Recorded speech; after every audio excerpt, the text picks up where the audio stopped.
This question says a body of mass 2 kg moving towards west with a velocity of 10 meter per second collides with another body of mass 3 kg moving towards east at 5 meter per second. After collision, the two masses coalesce. Then the velocity is. So this is an example of perfectly inelastic collision. So we'll assume we'll take east to be positive and west to be negative, right? So this is direction east and this is direction west. So first phase, m1 is 2 kilograms, then v1 is minus 10 meter per second because it is moving towards west. Similarly, m2 is 3 kilograms and v2 is 5 meter per second because it is moving towards east. So what do we have?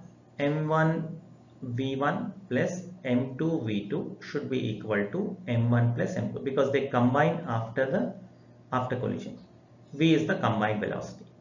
So what is V? V would be equal to m1 plus m1 v1 plus m2 v2 by m1 plus m2, right? So let's put the values. M1 is 2 kilograms into minus 10 plus m2 is 3 kilograms into 5 by m1 plus m2 is 5. So that will be minus 20 plus 15 by 5. That is minus 1 meter per second. Now we have defined negative to be towards west. So answer would be 1 meter per second towards west. That is option D. Hope you could follow this. Thank you very much.